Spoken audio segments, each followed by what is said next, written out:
Selamat datang di Deep Dive kita kali ini. Kita bakal menyelami kisah seorang nabi yang takdirnya itu unik banget.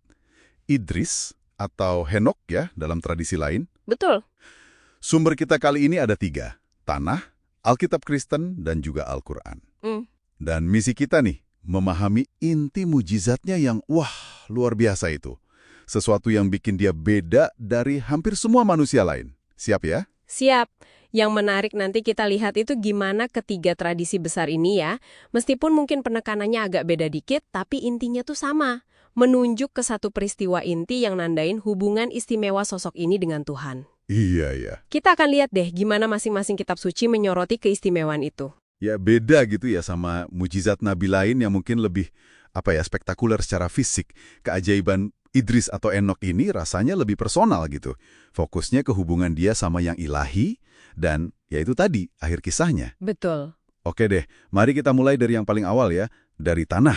Nah, di kitab Kejadian pasal 5 ayat 24 ada kalimat yang singkat tapi kuat banget. Henok hidup bergaul dengan Allah, lalu ia tidak ada lagi sebab ia telah diangkat oleh Allah. Ini kan intinya di sini ya. Frasa diangkat oleh Allah itu gimana tuh maknanya? Kok beda sama yang lain? Iya, tepat sekali. Itu dia intinya. Dalam tradisi Yahudi, yang lain kan dicatat mati. Tapi Henok ini tidak ada lagi karena diangkat Allah. Oh. Nah, ini secara konsisten gitu ya, ditafsirkan bukan sebagai kematian biasa, tapi pemindahan langsung ke hadirat ilahi tanpa lewat proses kematian fisik. Wow. Ini nunjukin kuasa Allah ya jelas, yang melampaui hukum alam, tapi juga sekaligus jadi penanda betapa dekatnya, betapa benar hubungan Henok dengannya, sampai Allah mengambilnya dengan cara yang ya spesial banget gitu. Jadi bukan sekedar menghilang, tapi ada makna teologisnya ya. Oke. Sekarang kita geser ke perjanjian baru di Alkitab Kristen. Di Ibrani 11 ayat 5, ini lebih jelas lagi nih. Iya. Dikatakan, karena iman Henok terangkat, supaya ia tidak mengalami kematian, ia berkenan kepada Allah. Nah, kenapa nih penekanan pada iman sebagai alasan pengangkatan ini jadi penting banget? Terutama kalau kita lihat konteks surat Ibrani itu sendiri. Nah, iya betul. Surat Ibrani itu kan memang lagi menyoroti tokoh-tokoh iman sepanjang sejarah ya. Jadi penekanan ini pas banget sama tema utamanya. Oke. Pengangkatan Henok itu dilihat sebagai semacam respons ilahi. Ganjaran atas imannya yang luar biasa dalam dan hidupnya yang memang berkenan di hadapan Tuhan. Jadi bukan cuma peristiwa ajaib, tapi ada validasi ilahi di situ. Validasi ya. Terus yang menarik lagi, di surat Yudas itu ayat 14-15, ada kutipan nubuat Henoh tentang penghakiman akhir zaman. Oh ya. Iya, ini merujuk pada tradisi yang ada di kitab Henoh. Ini teks kuno yang meskipun perlu dicatat ya, bukan bagian resmi kitab suci, non-kanonik lah istilahnya, bagi mayoritas Yahudi dan Kristen, tapi tetap dihormati. Menarik. Ini nunjukin ada pengakuan gitu atas karunia kenabiannya, kemampuan dia menerima wahyu ilahi, yang ya itu sendiri juga bisa kita lihat sebagai mujizat kan? Betul. Kemampuan menerima wahyu itu sendiri sudah luar biasa. Oke, sekarang kita beranjak ke Al-Quran. Di surat Maryam ayat 56-57 disebutkan tentang Nabi Idris. Ya. Sesungguhnya ia adalah seorang yang sangat membenarkan dan seorang nabi. Dan kami telah mengangkatnya ke martabat yang tinggi. Nah, ini lagi nih, mengangkatnya. Mirip banget redaksinya. Gimana para ahli tafsir biasanya memahami makna makanan alien atau martabat yang tinggi ini? Ada nuansa unik nggak di tradisi Islam? Ya, frasa makanan halian ini secara umum ya ditafsirkan oleh para mufasir itu sebagai pengangkatan ke tempat yang mulia. Sering dipahaminya ya surga atau kedudukan spiritual yang tinggi banget di sisi Allah. Ini sejajar lah dengan tradisi sebelumnya. Oke. Tapi, nah ini tradisi Islam itu menambahkan dimensi lain yang menarik. Oh ya, dimensi apa tuh? Jadi, banyak riwayat dalam tradisi Islam itu menggambarkan Idris sebagai pionir peradaban. Pionir? Maksudnya? Iya, jadi disebut sebagai manusia pertama yang nulis pakai pena, terus ahli astronomi, matematika, bahkan orang pertama yang jahit pakaian buat ganti kulit binatang. Wah. Nah, keterampilan-keterampilan ini di zaman awal manusia kan, itu nggak dilihat sekedar pencapaian biasa. Tapi lebih kayak, wah ini ilham nih, karunia langsung dari Allah. Semacam mujizat pengetahuan dan keterampilan gitu yang dianugerahkan ke beliau. Luar biasa ya. Dan tentu saja, statusnya sebagai nabi itu sendiri yang menerima wahyu ilahi, yaitu udah mujizat fundamentalnya. Jadi kalau kita coba tarik benang merahnya nih ya, dari ketiga kitab suci ini, semuanya sepakat pada mujizat intinya. Idris atau Henoh ini nggak mengalami kematian kayak manusia biasa, tapi diangkat. Diangkat ke suatu keadaan atau tempat yang mulia oleh Allah. Ini kan fenomena yang unik banget ya dalam catatan kitab suci. Betul sekali. Pengangkatan tanpa kematian itu titik temunya. Jelas menunjukkan status luar biasa Idris atau Henokh ini. Nah, perbedaan penekanannya justru jadi menarik. Gimana tuh? Ya, tradisi Kristen lewat surat Ibrani tadi kan menyoroti iman sebagai kuncinya. Sementara tradisi Islam, selain setuju soal pengangkatannya, juga menyoroti aspek pengetahuan dan perannya sebagai pionir peradaban itu, sebagai karunia ilahi juga. Jadi ada penekanan yang agak beda ya? Iya, masing-masing melihat keistimewaan sosok ini lewat ya kacamata teologisnya sendirilah. Tapi ujung-ujungnya semua nunjuk ke hubungan yang sangat dekat, sangat unik antara dia dan Tuhan. Nah, terus apa artinya ini buat Anda yang lagi dengerin? Kisah mujizat Idris, Henokh ini kan agak menantang ya pemahaman kita soal apa itu keajaiban. Betul. Ini bukan soal pertunjukan kuasa fisik gitu di depan umum, tapi lebih ke transformasi personal, kedekatan ilahi yang dalam banget, dan ya itu, takdir akhir yang melampaui batas kehidupan normal. Iya, ini jadi bikin kita mikir ya, apa sih sebenarnya hakikat mujizat itu? Apa cuma terbatas pada peristiwa supranatural yang kelihatan mata, yang mengguncang hukum alam? Atau jangan-jangan kedalaman iman yang nggak goyah, pengetahuan yang mencerahkan dan memajukan peradaban, terus hubungan personal yang intim dengan Sang Pencipta. Itu juga bentuk-bentuk keajaiban yang nggak kalah agungnya. Gimana menurut Anda? Nah, itu dia sebuah pemikiran untuk Anda bawa pulang nih. Kalau pengangkatan fisik ke tempat mulia itu adalah salah satu bentuk kemuliaan tertinggi dari Tuhan, gimana ya cara kita memahami dan mungkin mengupayakan pengangkatan, entah itu secara spiritual, moral, atau intelektual, dalam perjalanan hidup kita sendiri di zaman modern ini? Sosok yang ini unik karena kisahnya mirip-mirip, tapi juga beda di Yudaisme, Kristen, dan Islam. Ya, dari sumber yang Anda bagikan, ini tentang seseorang yang katanya gak meninggal kayak biasa, tapi diangkat langsung sama Tuhan.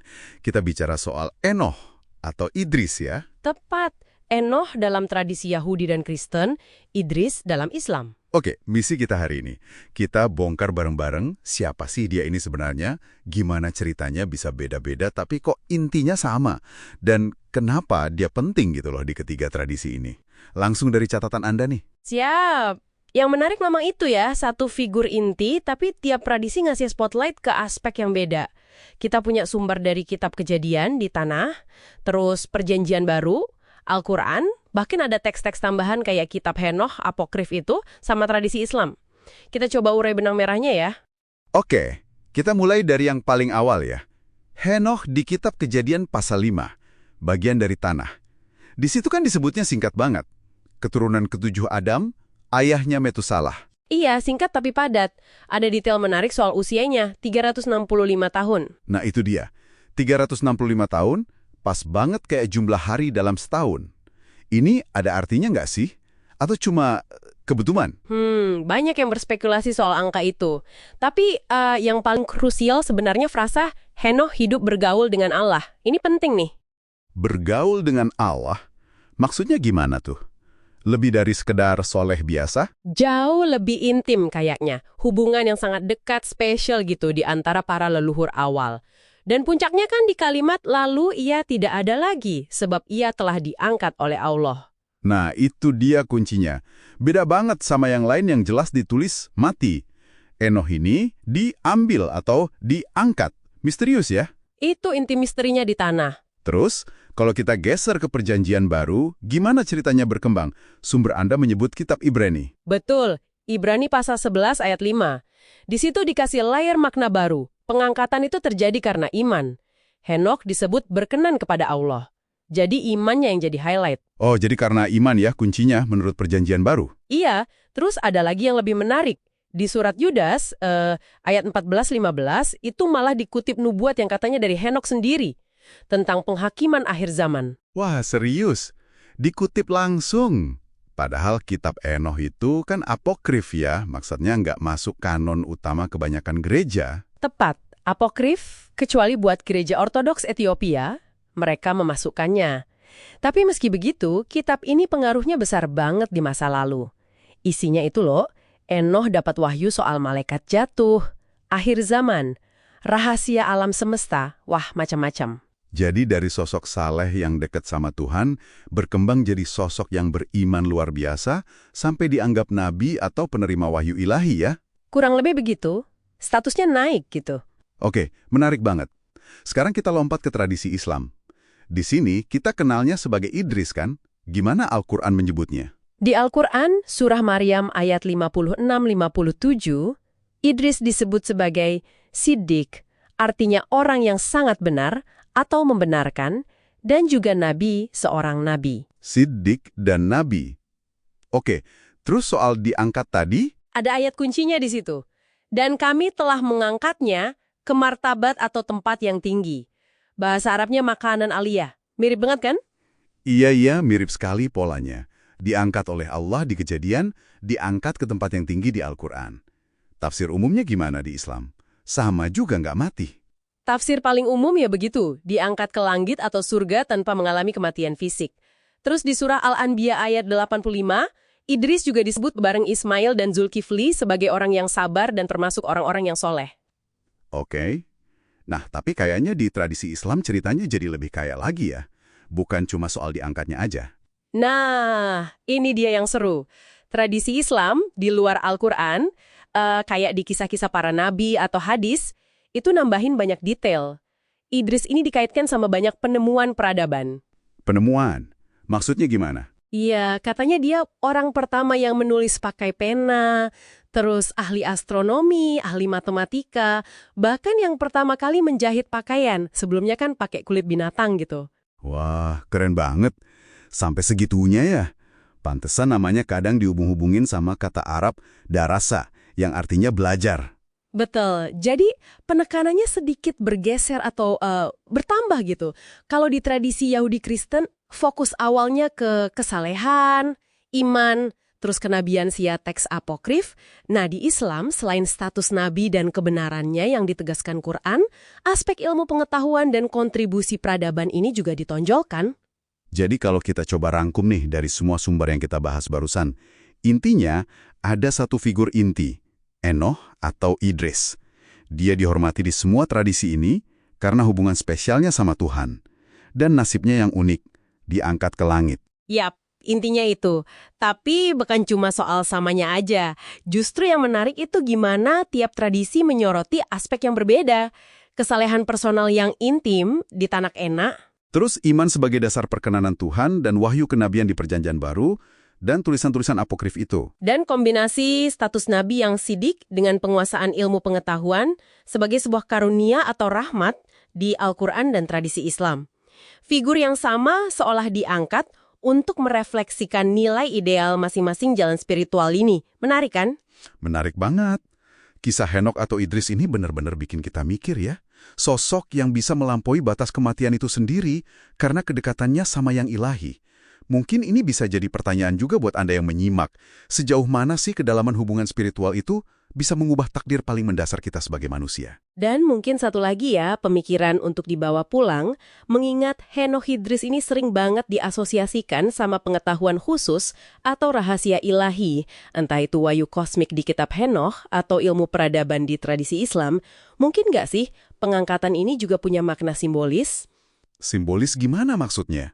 Ya, mungkin ini lambang pencapaian puncak pemahaman spiritual atau intelektual, semacam kenaikan kesadaran melampaui keterbatasan duniawi.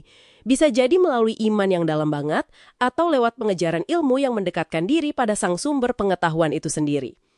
Sesuatu untuk direnungkan lebih lanjut nih, lain di zamannya. Iya, betul sekali. Sosok ini memang menonjol ya, karena narasi unik soal pengangkatannya itu. Menarik nih kalau kita lihat gimana tiap tradisi menggambarkannya. Kita mulai dari yang paling tua dulu mungkin ya, dari tanah. Boleh. Sumber pertama kita kan dari Kitab Kejadian ya, pasal 5 ayat 24, bunyinya, Henoh hidup bergaul dengan Allah, lalu ia tidak ada lagi, sebab ia telah diangkat oleh Allah. Pendek, tapi, dalam ya. Dalam banget.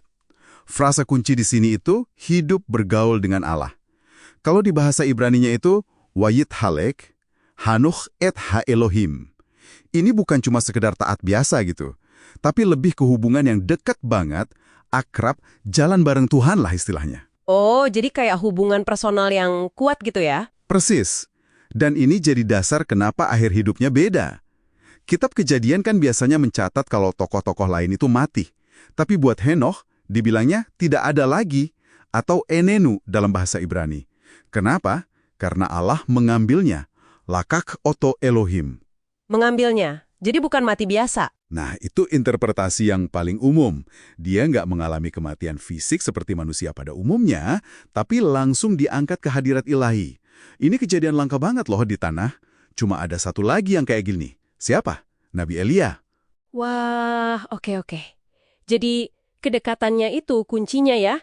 Nah, kalau kita lihat di Perjanjian Baru, khususnya di surat Ibrani pasal 11 ayat 5, di situ kan dibilang, karena iman Enoh terangkat, supaya ia tidak mengalami kematian. Dan seterusnya terus disebut, ia memperoleh kesaksian bahwa ia berkenan kepada Allah. Ini kayak ngasih penjelasan lebih lanjut ya, dihubungkan langsung sama iman. Tepat. Penulis surat Ibrani ini, dia menekankan banget aspek iman sebagai alasan kenapa Enoh itu berkenan kepada Allah dan akhirnya diangkat tanpa mengalami kematian. Jadi kalau di Kejadian kita lihat apa yang terjadi dan bagaimana hubungannya, di Ibrani ini dijelasin kenapanya. Karena iman. Jadi imannya itu yang bikin dia spesial di mata Tuhan ya? Bisa dibilang gitu. Imannya yang teguh itu yang membuat hidupnya menyenangkan hati Tuhan sampai dianugerahi jalan keluar yang beda dari kematian fisik. Terus ada lagi yang agak bikin penasaran nih dari Perjanjian Baru. Di surat Yudas ayat 14 dan 15. Di situ Henoh disebut sebagai keturunan ketujuh dari Adam. Dan dia disebut bernubuat gitu. Tentang penghakiman Tuhan ke orang fasik. Yang menarik, kutipan ini katanya dari kitab Henoh pertama. Itu kan teks kuno tapi nggak masuk Alkitab resmi ya. Nah, ini poin penting juga. Ini menunjukkan kalau Henoh itu, dalam tradisi Yahudi kuno waktu itu, nggak cuma dikenal sebagai orang soleh aja, tapi dia juga dianggap sebagai seorang nabi, penyampai pesan ilahi khususnya soal penghakiman dan keadilan Tuhan. Oh gitu. Fakta bahwa Yudas, penulis surat di Perjanjian Baru, sampai mengutip kitab Henokh, yang walau nggak masuk kanon tapi sangat dihormati, itu menunjukkan betapa kuatnya pandangan ini di masa itu. Henokh sebagai nabi. Oke. Jadi nggak cuma soleh, tapi juga nabi penghakiman ya. Nah, sekarang kita geser nih ke perspektif Al-Quran. Sosok ini kan dikenal sebagai Nabi Idris ya. Di surah Maryam ayat 56-57 disebutnya gimana tuh? Di surah Maryam ayat 56-57 itu jelas banget disebutnya. Dan ceritakanlah kisah Idris di dalam Alkitab Al-Quran. Sesungguhnya ia adalah seorang yang sangat membenarkan, siddiqan, dan seorang nabi, nabian. Siddiqan dan nabian, itu gelar yang tinggi ya? Sangat tinggi. Nabian itu eksplisit menegaskan status kenabiannya. Kalau di sumber sebelumnya kan agak implisit atau merujuk tradisi lain ya. Terus gelar Siddiqon itu nunjukin kejujurannya yang luar biasa, integritasnya, kebenarannya dalam perkataan dan perbuatan, selalu membenarkan ajaran Allah. Lalu di ayat 57-nya, dan kami telah mengangkatnya ke martabat yang tinggi, makanan alian. Ini mirip sama konsep diangkat tadi ya? Betul. Ungkapan warafa'nahu, makanan alian, mengangkatnya ke martabat yang tinggi, ini sering ditafsirkan oleh para ulama Islam sejalan dengan tradisi sebelumnya. Artinya, ya diangkat ke tempat mulia. Bisa jadi surga atau kedudukan spiritual yang sangat luhur, sebagai balasan atas kesalehan dan status kenabiannya itu. Menarik. Lalu ada lagi di surah Al-Anbiya ayat 85-86. Di situ Idris disebut bareng Ismail dan Zulkifli. Disebut sebagai orang-orang yang sabar, salbirin, dan termasuk orang-orang yang soleh, salihin. Apa artinya nih penyebutan sifat-sifat ini? Ini menyoroti kualitas karakter yang sangat dihargai dalam Islam, apalagi buat para nabi. Sabirin, sabar. Ini penting banget dalam menghadapi ujian, tantangan dakwah. dan salihin, orang-orang soleh. Ini bukti ketaatan mereka yang total sama Allah. Disebut bersama nabi-nabi lain dalam konteks kesabaran dan kesalehan, ini ya pujian yang tinggi sekali buat Idris. Jadi, kalau kita rangkum nih dari ketiga kitab suci ini, apa ya benang merahnya yang bisa Anda pendengar kita tarik? Kelihatannya ada gambaran yang konsisten ya. Enoh atau Idris ini sosok yang solehnya luar biasa. Hubungannya sama Tuhan itu spesial banget. Dan yang paling jelas, akhir hidupnya itu unik. Diangkat ke tempat yang tinggi, nggak lewat kematian biasa. Iya, konsistensi itu ada.